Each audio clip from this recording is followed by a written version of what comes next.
Next is Sharad ऋतू. वर्षा शीतचितांगाणां सहसैवार्करश्मिभिः तप्ताणां संचितं वृष्टौ पित्तं शरदि कुप्यति तज्जयाय घृतं तिक्तं विरेको रक्तमोक्षणम. वर्षा ऋतूमध्ये स्पेसिफिकली पित्ताचा संचय झालेला असतो, पण बाहेर गारठा असतो वर्षा ऋतूचा, त्यामुळे पित्त काही विकार करत नाही. शरद ऋतूमध्ये एकदा उन्हं पडायला लागली की ते जे पित्त आहे ते पित्ताचा प्रकोप होतो आणि त्याचा उपशम करण्यासाठी स्पेसिफिकली तिक्त रसात्मक घृत देऊन विरेचन आणि रक्तमोक्षणाची योजना केली पाहिजे.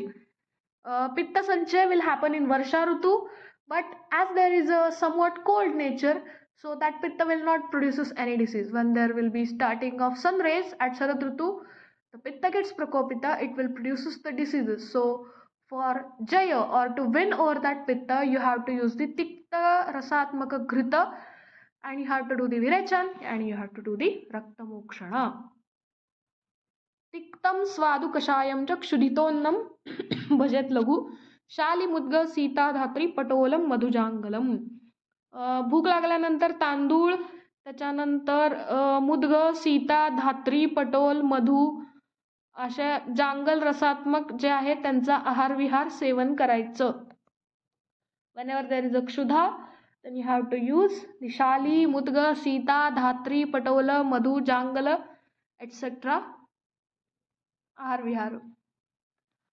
Shloka number 51, 52.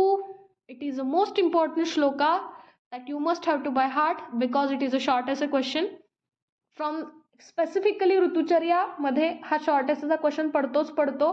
Each and every ऋतू is actually short essay question, but from the ऋतुचर्या the obvious question for each and every question paper is Hausodaka.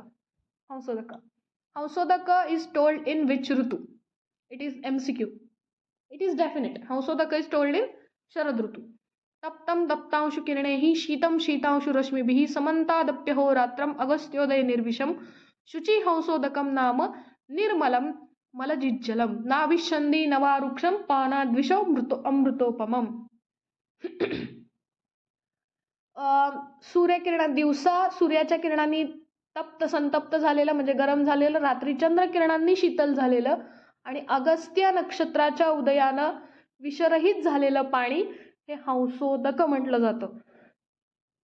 ते कफपित्ताचं शमन करतं, ते वृक्ष आणि अनभिषंदी आहे आणि ते अमृत तुल्य आहे. नेक्स्ट चंदन, उशीर, कर्पूर, मुक्ता, त्याच्यानंतर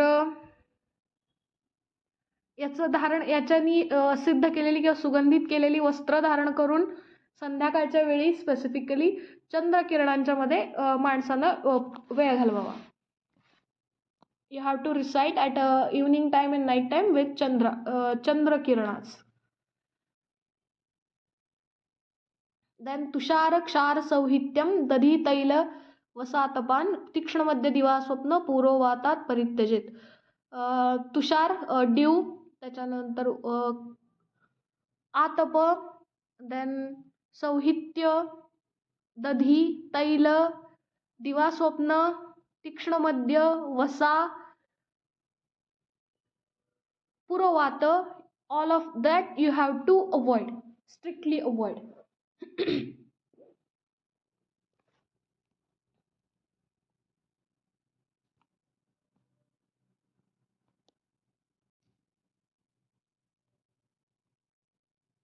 आता आपण चरका अनुसार बघूया.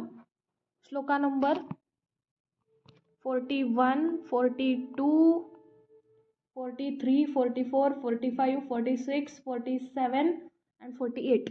चरकमध्ये श्लोका नंबर 46, 47 मध्ये त्यांनी हंसोदक दिलेलं आहे. कालेन पक्वम निर्दोषम अगस्त्येन विषीकृतम इति हंसोदकम इति ख्यातम शारदम विमलम शुचि स्नानपानवगाहेषु हितमंबू यथामृतम.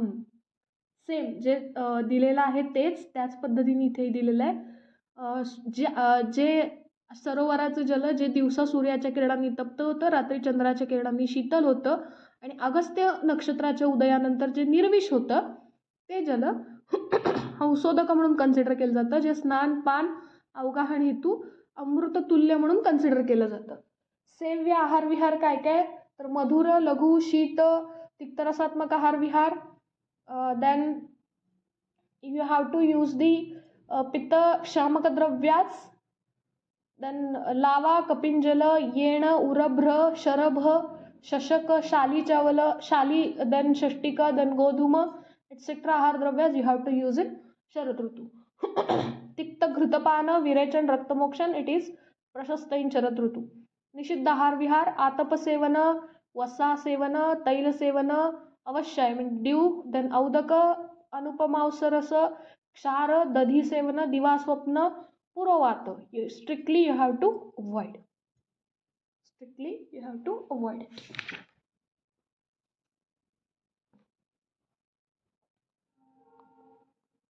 याच्यानंतर चरकाचार्यांनी श्लोका नंबर 49 आणि 50 मध्ये त्यांनी सात्म्याचे डेफिनेशन्स दिलेले आहेत. इत्युक्तम ऋतुसात्म्यम यत् चेष्टा आहार व्यपाश्रम उपश्येते यद औचित्यात ओकसात्म्यम तदुच्यते. आहार विहारानुसार ऋतुसात्म्याचा उल्लेख झालेला आहे.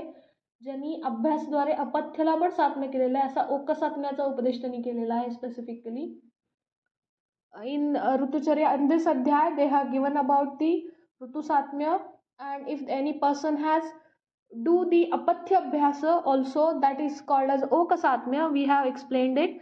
deshanam amayanam cha viparitam gunam gune satmyam icchanti satmyadyat चेष्टितम च आद्यम एव